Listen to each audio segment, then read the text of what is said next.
Buenas noches. Ante todo, agradecer a la doctora Mayra Ger y a todo el equipo organizador de este evento y felicitarles por esta iniciativa ante una patología tan importante, pero también tan difícil de tratar, como ya se mencionaba anteriormente.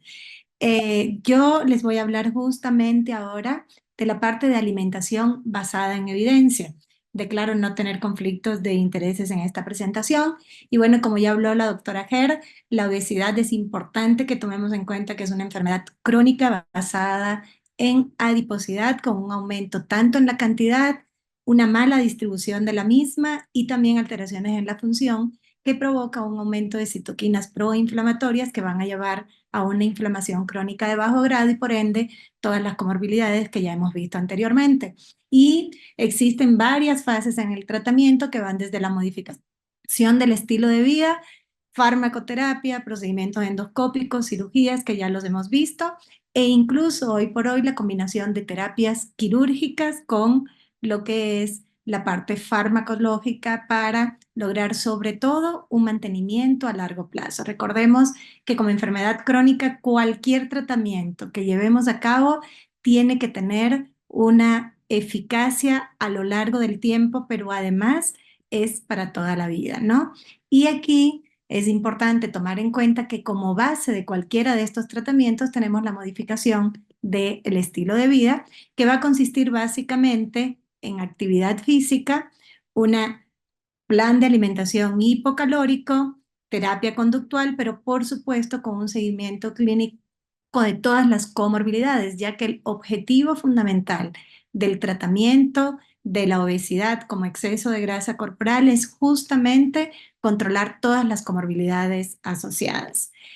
Es muy importante que para lograr esos cambios de estilo de vida nosotros exploremos y hagamos una historia clínica adecuada de cuáles son los hábitos, costumbres, preocupaciones, tratamientos previos que haya hecho el paciente, que logremos una interacción amistosa y positiva para que podamos comunicar adecuadamente los conocimientos y motivar sobre todo al paciente y crear un compromiso de un cambio para toda la vida. Basado en esto, el paciente debe ser parte tanto de la toma de decisiones, pero sobre todo establecernos metas reales en lo que es los resultados adecuados, que como ya habían explicado, van entre un 5 al 10% en inicio, pero se ha visto que mientras más, mejor, sobre todo en lo que es remisión o resolución de las comorbilidades, que hablamos de un más,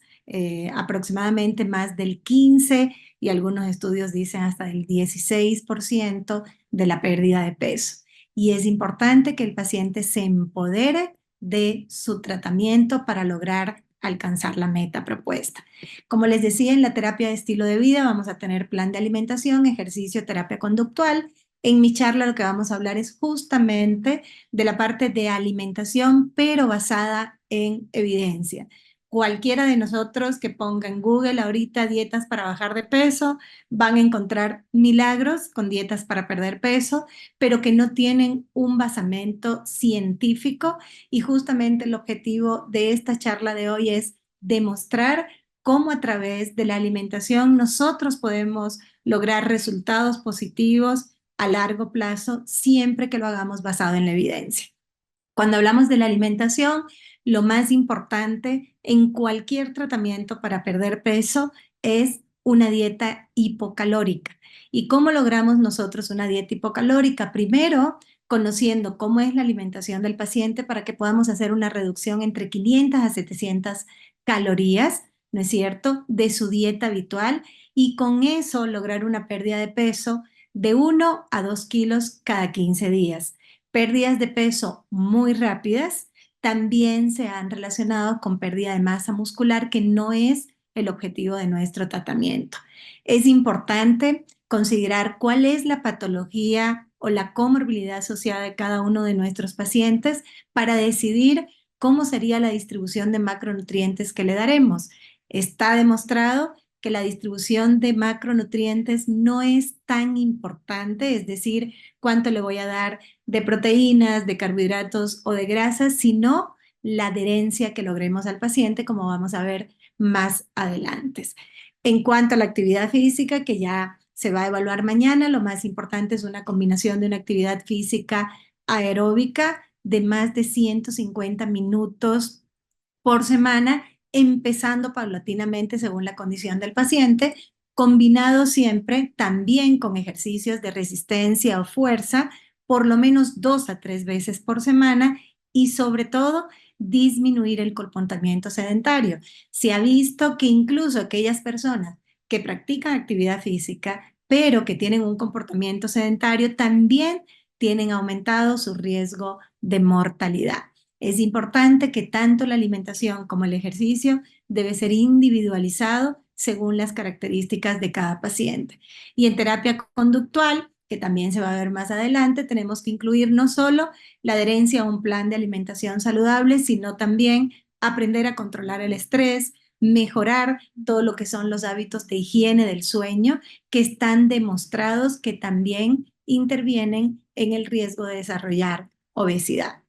Como vemos en esta diapositiva, el objetivo de la terapia médica nutricional es justamente que a través de los alimentos, pero caracterizando el medio ambiente de un paciente, hablando desde el ingreso socioeconómico hasta cuáles son sus creencias y sus formas de consumo, nosotros logremos con distintos alimentos lograr mejorar toda la parte sensorial, la palatividad, lo que es la saciedad y la saciación del paciente y también lograr controlar un poco lo que es el hambre homeostática, pero también el hambre hedónica, como vamos a ver más adelante. ¿Y qué es lo que les había dicho que es lo más importante para una pérdida de peso? Que la dieta sea hipocalórica para que nosotros logremos esta pérdida de peso, pero que el paciente se adhiera a la misma. La mejor manera de alcanzar una reducción de ingesta de energía sigue en debate. No tenemos todavía una dieta ideal, pero sí sabemos que aquel paciente que logra adherirse es el que mejor resultados vamos a tener. Y vamos a clasificar las dietas para perder peso en aquellas que manipulan tiempo, aquellas que manipulan contenido de macronutrientes, es decir, cómo vamos a distribuir grasas, proteínas y carbohidratos, y los patrones de alimentación saludable. En cuanto a la manipulación del tiempo, son las conocidas dietas de ayuno intermitente o de ayuno diario con tiempo restringido. Ayuno intermitente son aquellas dietas en las cuales se hace un ayuno a días alternos o puedo consumir alimentos 5 días y 2 días solo consumo el 25% de mi requerimiento de la dieta. Y el ayuno diario con tiempo restringido es que yo voy a tener una ventana de alimentación que me va a durar por lo menos unas 8 horas de alimento, pero perdón, que tengamos por lo menos unas 16 horas de ayuno. ¿Y qué hemos visto o qué dice la evidencia? Que en cuanto a lo que es la pérdida de peso en relación a lo inicial del tratamiento, vemos que ambas dietas, como estamos viendo en este gráfico, sea una dieta con ayuno intermitente o una dieta con restricción de energía, que serían los cuadrados, van a tener exactamente los mismos resultados en cuanto al porcentaje de pérdida de peso, es decir, no hay diferencias significativas. Por otro lado, este estudio, que es un metaanálisis, que también lo que hizo fue evaluar justamente en una duración de 8 semanas cómo influía el ayuno en tiempo restringido y el ayuno intermitente comparado con una dieta habitual de restricción de energía para pérdida de peso. Y lo que se vio es que no existió diferencias significativas en la pérdida de peso o de masa grasa, que es lo que nos interesa, pero que el problema mayor fue que este tipo de dietas de manipulación del tiempo tuvieron menor adherencia y mayores efectos colaterales en aquellos que lo hicieron, por ende, una de las causas de suspensión de la misma y no lograr resultados a largo plazo. Cuando hablamos de la manipulación del contenido de macronutrientes, vamos a empezar con las dietas en carbohidratos, que tenemos varias clasificaciones, desde dietas muy bajas en carbohidratos, baja en carbohidrato, moderada o altas en carbohidrato.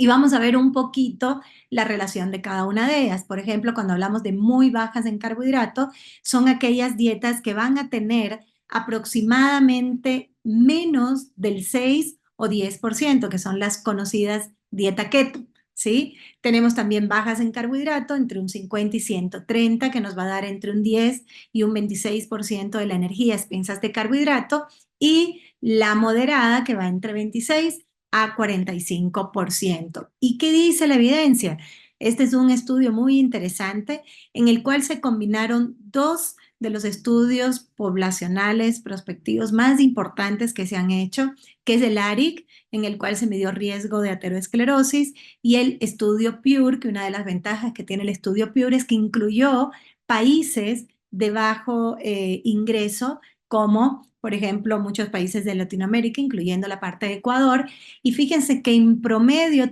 se evaluaron a más de 15.000 sujetos, casi 16.000 sujetos, y vemos cómo la relación entre el consumo de carbohidratos y la mortalidad tiene forma de U, lo cual significa que si yo tengo una ingesta muy baja de carbohidratos, en este caso el punto de corte que se encontró fue un 40%, la mortalidad comienza a aumentar. Asimismo, en aquellas poblaciones que tienen un alto consumo de carbohidratos sobre el 55%, la mortalidad, como podemos ver en el gráfico, también aumentó. ¿Qué significa? Que no tenemos que irnos a los extremos, ni dietas muy bajas en carbohidratos, ni tampoco dietas ricas en carbohidratos. En este estudio, lo que se evaluó fue justamente la relación de carbohidratos y su influencia del consumo de carbohidratos y su influencia en el peso. Este es un estudio que incluyó a más de 136.000 pacientes, tanto hombres como mujeres, en los cuales se dieron diferentes tipos de dieta con diferente estructura del carbohidrato. ¿Y qué fue lo que se vio? Que no solo es importante la cantidad de carbohidratos que yo consumo, sino que también es muy importante qué tipo de carbohidratos voy a consumir. Y como vemos acá, fíjense que aquellos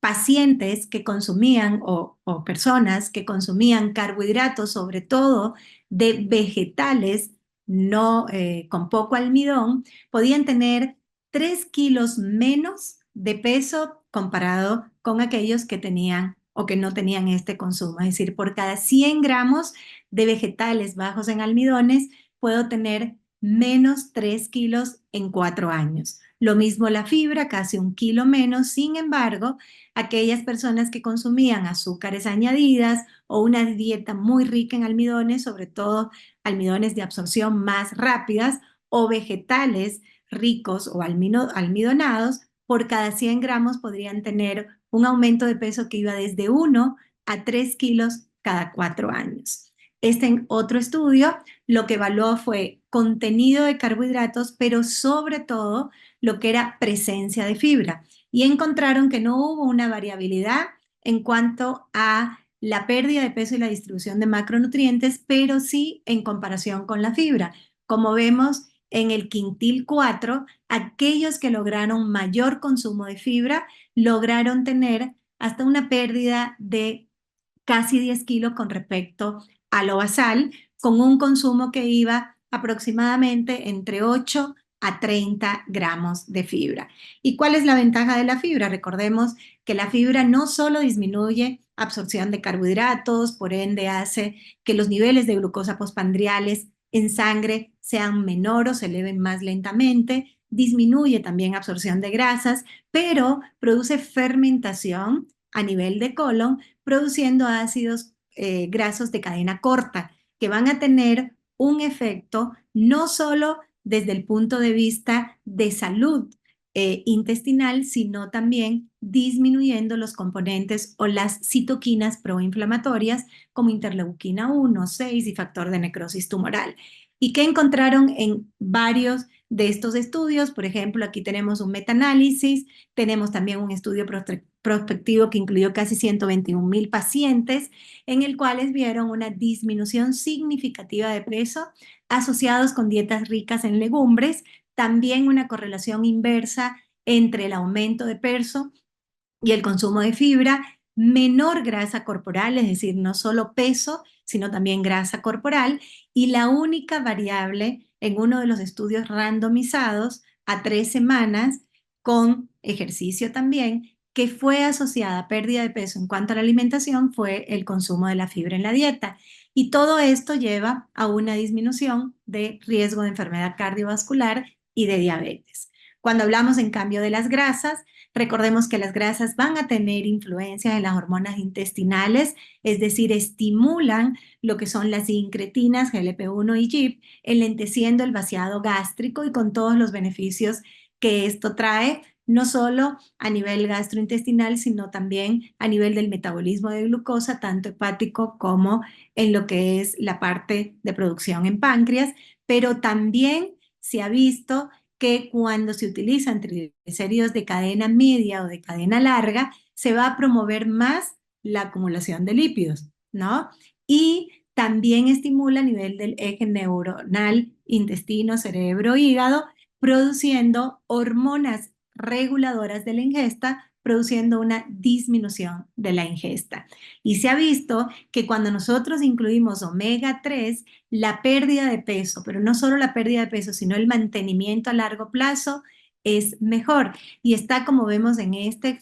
gráfico, justamente relacionada con mayor sensación de llenura, menos sensación de hambre y también menos necesidad de comer por placer. Cuando hablamos de las proteínas, está demostrado que cualquier dieta para pérdida de peso debería tener un contenido de proteínas de entre 1 a 1,5 gramos por kilo de peso, excepto en aquellos pacientes renales en los cuales tenemos que controlar el contenido de proteínas. Y la función de la proteína en la dieta es mejorar saciedad a través del estímulo del polipéptido IgE, análogo GLP-1,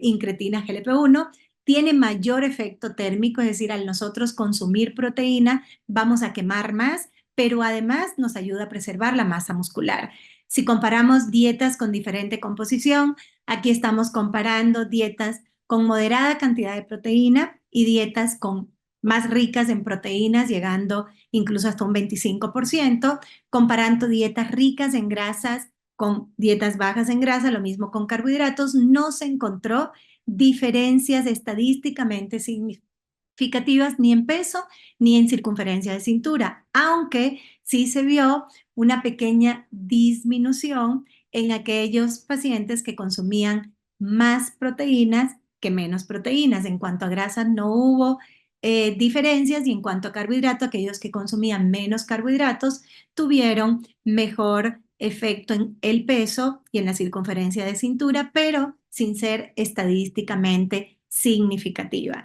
Entonces, volvieron a concluir en que lo importante es justamente una dieta restrictiva en calorías. Este otro estudio comparó dietas bajas en grasas con dietas bajas en carbohidratos para disminución de peso y como podemos ver aquí, no existió diferencias estadísticamente significativas ni en cuanto a peso ni en cuanto a las variables cardiometabólicas como lípidos en sangre, glucosas y presión arterial. Este otro estudio lo que midió fue cuáles son los cambios que la dieta y el estilo de vida pueden tener a largo plazo en lo que es la ganancia de peso. Y como vemos en rojo, los alimentos que se asociaron a mayor ganancia de peso fueron los alimentos ultraprocesados, no solo las carnes procesadas, sino también papitas fritas, los chips, mantequillas, postres, dulces y granos refinados.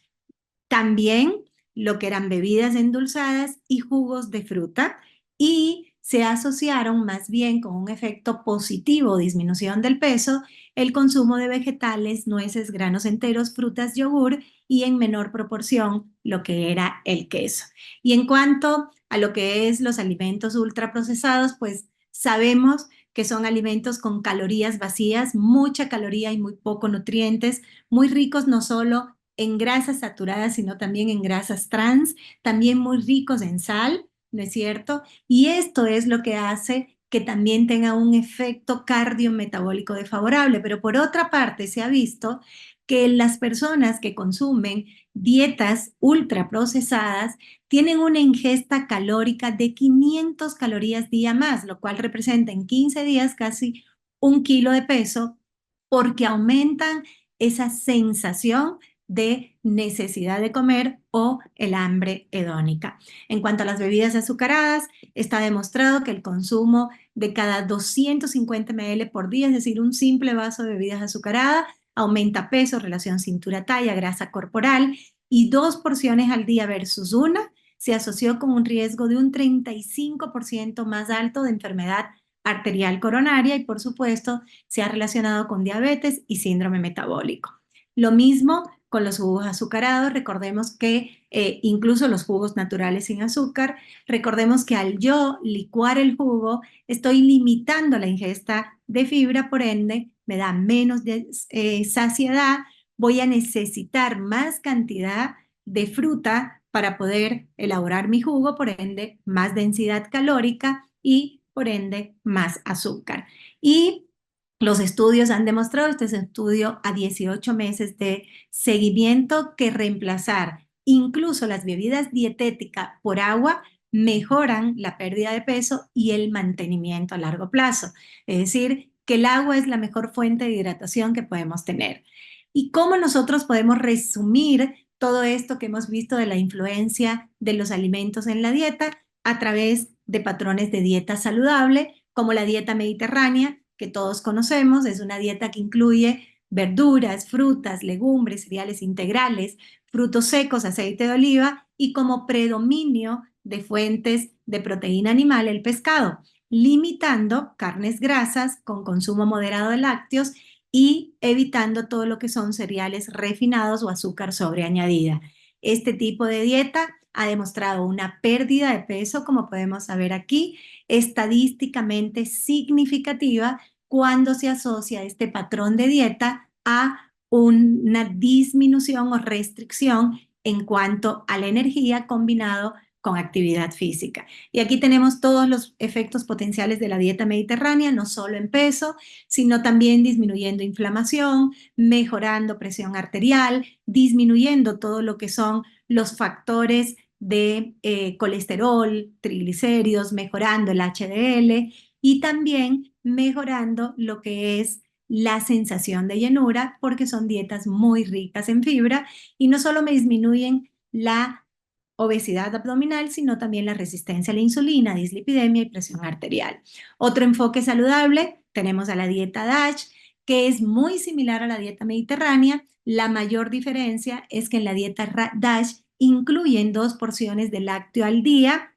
y hacen más énfasis en lo que es reducir el consumo de sal, pero que si nosotros analizamos ambas dietas, la mejor manera que nosotros tenemos de reducir el consumo de sal es disminuyendo aquellos alimentos ultraprocesados. Este tipo de dieta también se ha asociado con disminución del peso, de la presión arterial y de todas las comorbilidades, ¿no? Y este es un estudio en el cual se demostró cómo a través del uso de una dieta DASH podemos disminuir estadísticamente, de manera estadísticamente significativa, podemos disminuir el peso en los pacientes, incluso con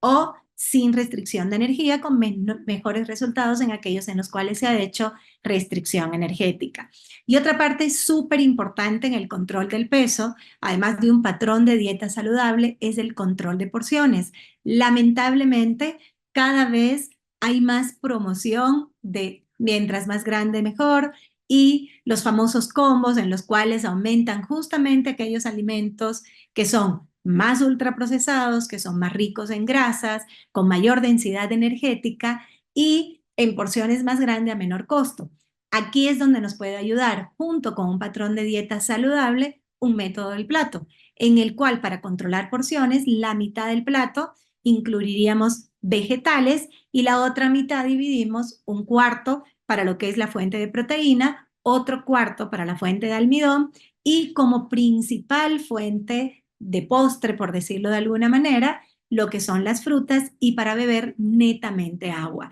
La regla de la mano también es una buena medida para control de porciones,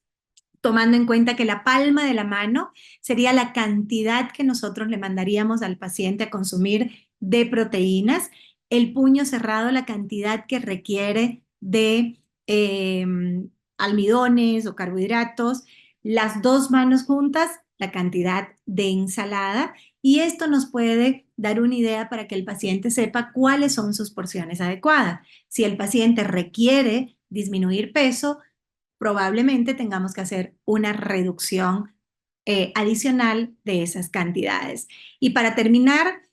bueno, un patrón de dieta también saludable. Nosotros tenemos lo que es el patrón de dieta vegetariano, pero es importante que tomemos en cuenta que el patrón de dieta vegetariano tiene que ser controlado y supervisado por un nutricionista o nutriólogo, porque es importante que para que sea saludable no incluya alimentos ultraprocesados ni excesos de harinas, digamos, harinas o azúcares sobre añadidas, porque de ahí ya no sería saludable, sino que tiene que incluirnos lo que hemos mencionado anteriormente. Y recién salió ya el estudio del patrón de alimentación saludable PURE, que como yo les decía, es el único estudio que ha incluido países de nuestra región, en los cuales ellos, en vez de hacer énfasis en alimentos prohibidos, hacen énfasis en en la alimentación, sobre todo de origen natural, es decir, evitar ultraprocesado, pero que incluya 6 características fundamentales: 2 a 3 porciones de fruta diaria, 2 a 3 porciones de vegetales, 3 a 4 porciones de legumbres, por lo menos a la semana, por lo menos una porción de nueces diaria, 2 a 3 veces pescado y 2 veces al día lácteos. ¿Qué nos va a garantizar este tipo de dieta en nuestra región? El principal problema de la región de los países de bajos ingresos es justamente la disminución en el consumo de proteínas con un aumento excesivo de carbohidratos. A través de los lácteos, del pescado, de las nueces y las legumbres, nosotros podemos mejorar también lo que es ingesta de proteína en nuestra población, garantizando una disminución del 30% en lo que es mortalidad total y un 18% de disminución del riesgo de eventos cardiovasculares mayores. Entonces, hagamos énfasis en nuestros pacientes para un patrón de dieta saludable, disminuyamos consumo de alimentos ultraprocesados y de azúcares sobreañadidas y añadamos fibra a nuestra dieta a través de frutas, verduras, legumbres, también frutos secos, como fuentes de grasas saludables. Puede ser aceite de oliva, aceite de canola. En nuestra población, el aguacate, que nos va a dar las mismas tipos de grasas monoinsaturadas, pero con una fuente más económica para nuestro país. Incluyamos pescado y también lácteos en nuestra dieta. Como les decía, lo más importante, beber agua. Y es muy fácil que logremos una dieta saludable, no solo con los patrones mediterráneos, sino también con los patrones de nuestra población. ¿Por qué no comer un hornado si nosotros a la mitad del plato le ponemos ensalada, mote en un cuarto y en el otro cuarto el hornado, o unas fritadas en las cuales controlemos la cantidad de almidón que vamos a agregar, como las tortillas, o un cuy, a aquellos que les guste, con una buena ensalada y menor cantidad de lo que es carbohidratos a través de la papa, o un rico ceviche, ¿no es cierto? Igual, un plato que siempre los pacientes nos preguntan: ¿y puedo comerme un encebollado? Pueden comerse un encebollado siempre que controlen la porción y hagan un plato equilibrado. Y para terminar, es importante que sepamos que no existe una dieta única para el tratamiento de la obesidad, pero que las pautas actuales recomiendan un plan de restricción calórica saludable, incluyendo aquellos grupos de alimentos que mencionamos de un patrón de dieta saludable como piedra angular del tratamiento de la obesidad. Es importante recordar que independientemente de cuál sea el tratamiento final en un paciente, la dieta es la clave y viene siendo la base y piedra angular para tratar la misma. La adherencia a las intervenciones de pérdida de peso es el mayor predictor de éxito de la pérdida de peso. Muchas gracias.